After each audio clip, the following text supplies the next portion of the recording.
There she is. This be my mom. She's gonna.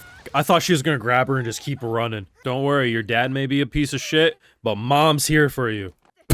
I'm crying because I didn't get to see the King Tut exhibit. Oh shit. Oh, this is toxic. So, her natural parental instinct is to care for her kid because she loves him. But there's this genuine fear from the dad that things have to be constructed in a certain way and we all have our roles.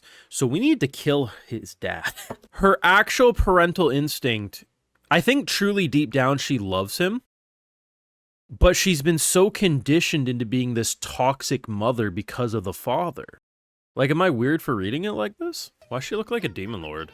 So essentially we're dealing with demon lord Anya and abusive family line with Damian. What a whiplash of emotion. I love how all the rich kids now want to become commoners. They're gonna go home to their Harvard fucking parents. Hey, can we be poor? She basically just told them she eats poison, and they're like, damn, what a fucking strong iron-layered stomach she has. Though, to be fair, it's not that far off from the truth. Heavy episode, entertaining episode.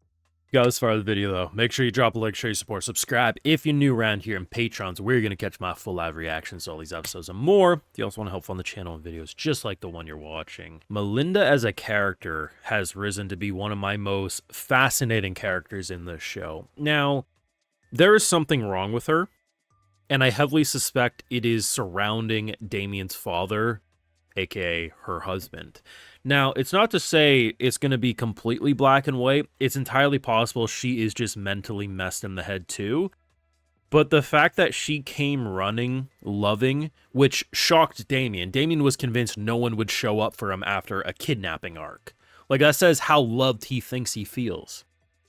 And she was completely, I love you, of course I would come. And it's not until he mentions father. Don't tell father I was crying. That she starts thinking, I hate you, you're my issue, blah, blah, blah. And it's really tragic because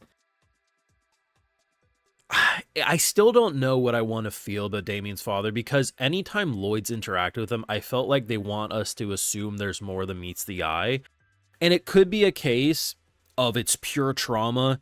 He is just abusive, he's neglectful, and if I don't show a sign of strength, father, aka husband, throws us away. Because if we look at it as Damian thinks he can't cry. If he cries, his father will punish him. If he doesn't get perfect scores, his father will punish him.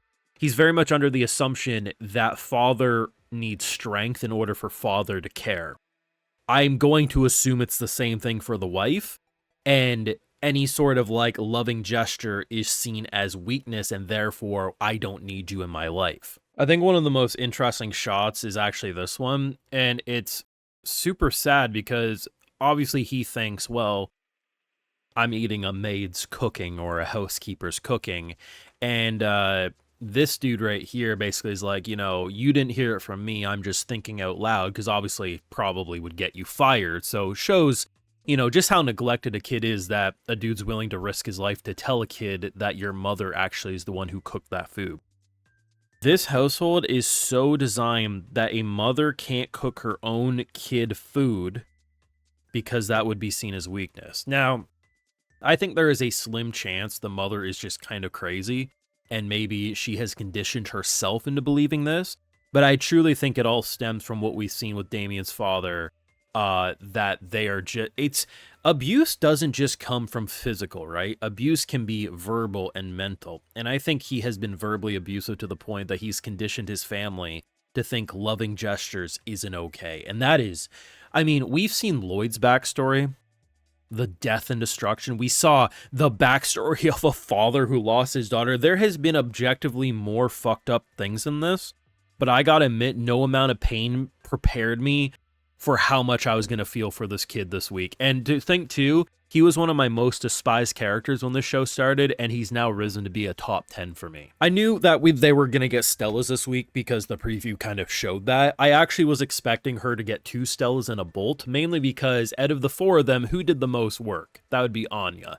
And at the same time, who had the most risks of getting everyone killed? That would be Anya. So I thought they were going to give her 2 stars and a Bolt.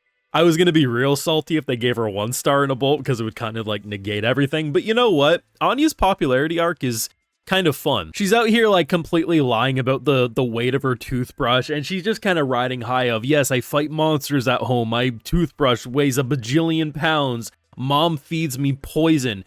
That one in particular is setting me because with the way she was talking about the food she ate, I'm waiting for Henderson to have to do a house call because there's been rumors of neglect coming from Anya's household.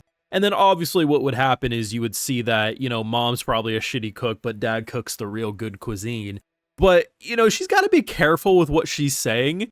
But the funniest part too is the fact that Becky of all characters, so she's riding high on all this like, I'm so great, blah, blah, blah, that Becky's like, actually, she learned all of it from her mom. Anya doesn't even realize Becky saying that could expose the mission and then in return would get her assassin mom exposed. She just gets jealous and is like, no, it's not. It's just so stupid, bro. And it's really cute too because obviously their little growing bond has been really sweet to witness. And it honestly reminds me, as someone who recently came off the first season of Medalist, how they treat the children character in that show. It's very similar to how they treat, I think, these two in particular. Because you know damn well, if the author ever wrote anything romantic actually between them, they would hold hands and maybe get a peck on the cheek. They wouldn't make it weird, right? Because they're children. But there is a way to write them having a growing bond, and clearly he has a crush on her. Anya, I don't think has a crush on him. She might. It's just, I think she's kind of too stupid to realize what that means. But it's really sweet because, you know, the whole time she's been thinking, I need to go over to his house. She realizes she can just invite him over to her house. And obviously it would be some comedy gold. But I think if we get another season of Spy Family, we're really going to flesh out the Desmond family even more. And I think that's the most interesting thing, because as much as I love Lloyd, and I think his backstory episode is one of the best episodes of the show, I think in a way, Lloyd has kind of reached the end of new stuff they can show with him. I still want to see content with him, but I think there's a lot less they can do in terms of creativity, where a character like Yor has so much untapped potential, and Anya remains to be such a meme. She inserts herself and creates anything to be interesting. So I hope in the next season, we focus even more on the Desmond family. Anya and Yor get even more time, and Lloyd can kind of sit in the back burner a little bit, kind of similar to how he did in this arc, which we now know he was a part of.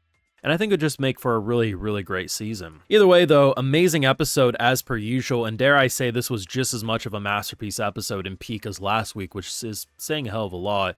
Let me know your thoughts though down below. Make sure you drop a like, share, support, subscribe if you're new around here. Of course, Patreon full live reactions and exclusives. Like I also like to give video shout outs to my patrons who make this all possible. All right, so today we got Darian Smith, Roger Mullins, Diedrich Savan, Chewpacca, Davlin, Furno19, Pix Caliber, Sign, and we also have Ashless. So I appreciate the support. Please take care. You all have a good one.